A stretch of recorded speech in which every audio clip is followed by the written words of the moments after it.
Ako si Erlan. Pabigat pero may pangarap. At nandito nga pala tayo sa aking munting isdaan. Ngayong araw pala wala akong magawa, kaya naisipan kong gapasin tong mga talahib na to.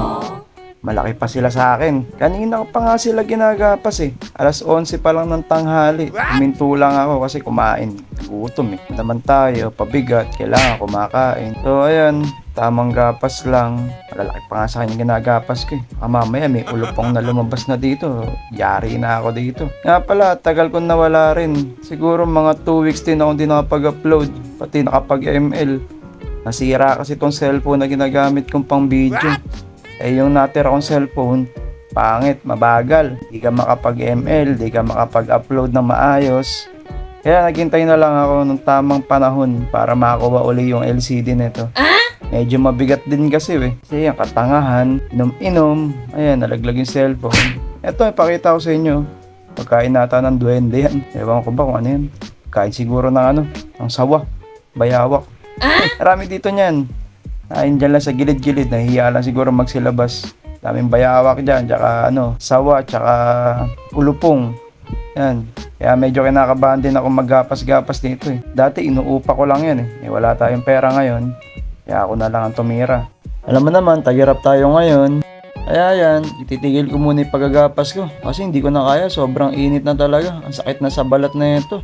Balik tayo dito sa aking isdaan. Nakita ko nga pala malalaki na yung tiyan ng mga danyos ko. Yung mga longfin pa naman. Naisipan kong magsalang. Kahit ala sa isip ko magsalang ngayon. So ayan, tamang kuha lang muna. Pati nga pala yung tetra. Nakita ko, laki ng mga tiyan Ayan.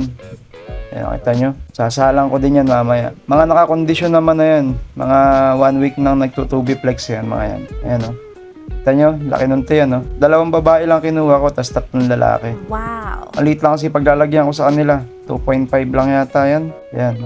Acclimate muna natin sila at least 10 minutes para ma-absorb nila yung water temperature ng paglalagyan natin.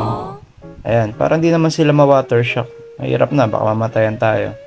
So balik tayo dito sa tetra. Ayan, pinatong ko na lang siya sa bote. Hirap na rin kasi nakakapagod. Ayan, kinukuha ko muna dyan yung mga lalaki, inuna ko. Nisipat ko lang yung mga lalaki kasi madali naman sila makakita. Pantay naman kasi tiyan nun kumpara sa mga babae na malalaki yung tiyan. So iniwalay ko lang muna para hindi masyadong mahirap sa kanila kasi maliit lang yung kinuha kong lalagayan. Medyo naalangan nga ako dito nung pinapanood ko yung video na to nung ine-edit ko 5 yung kinuha kong lalaki, tas 4 yung babae, tas ang late nung nilagyan ko. Hindi ko alam kung mabubuhay ba to lahat. Basta, titignan natin bukas kung makakapagbuga na sila. Ayan, sinisipat ko lang muna yung mga malalaki talaga. Ayan. Wow! Yung mga long fin din ako dyan Sinama ko na lang. Yan na lang kasi mga natira ko mga breeder Ayan, ayun yung lalaki Na-acclimate muna. Kahit mga 10 minutes lang. Sayang nga yung last na breed ko sa tetra. Nalusaw yung mga fry, sayang. Siguro, dahil maliit yung pinaglagyan ko, kaya namatay yung mga yun. Ayun na nga yung mga huli kong palabas Medyo malalaki na. Nabenta ko na rin yung iba. Tetra tsaka danyo. So yun nga, nagamit ko nga yung ko muna 20 gallon pansamantala kasi ayan, nabasag yung 15 gallon ko. Actually crack lang naman, matatapalan pa naman yan. May mga inabutan pa naman akong isda, di naman sila namatay lahat.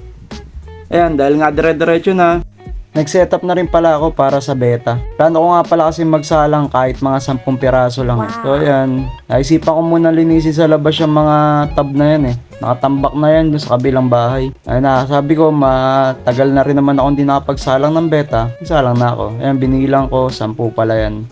Paubos na rin kasi yung mga beta ko. Halos wala na akong beta, siguro mga nasa kulang 100 na lang. Sana pala rin uli makapagpabuhay. Kahit mga ilan-ilan lang ulit. Madami na rin kasi naghahanap sa akin mga naguhulsi. Lala naman ako maibigay. So ayan, nalagyan ko man ng stock water. Nilagyan ko ng asin, paminta, bawang, luya, laurel. Ano yan, adobo. Tapos nilagyan natin ng talisay extra, talisay leaves para kahit paano naman magkaroon ng nutrition yung tubig nila.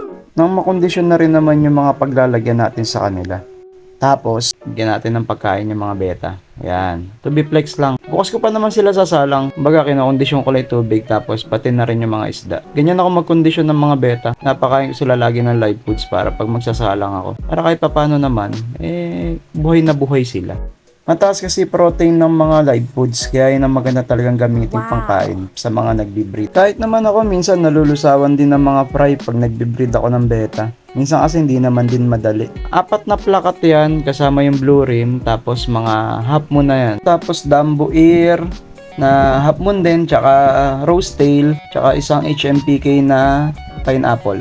Tinabi ko na rin pala yung mga babae na isasalang ko para bukas. So, turn off the lights na tayo para bukas na yan.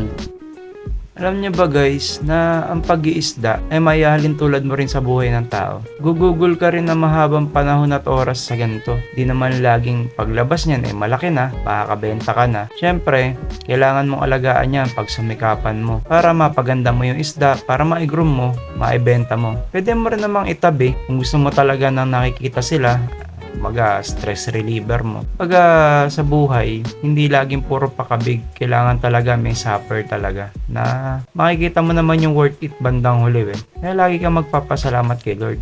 Yung tipong kahit anong hinihiling mo, hindi naman natutupad. Pero yung mga hindi mo hinihiling, binibigay sa'yo.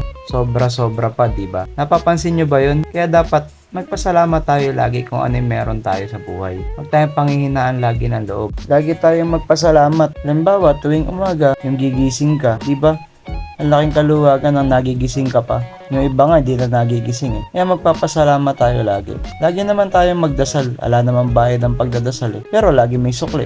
Madalas nga, sobra-sobra pa. Kahit hindi mo naman hilingin, binibigay yan. Basta matuto kang makontento sa buhay. Iwasang maingkit at ikumpara ang sarili sa iba. At kung meron di ka pa naabot, pag sumikapan mo, balang araw makakamit mo rin ng tagumpay. Paano? Hanggang dito na lang yung munting vlog ko. Salamat guys. Happy fish keeping!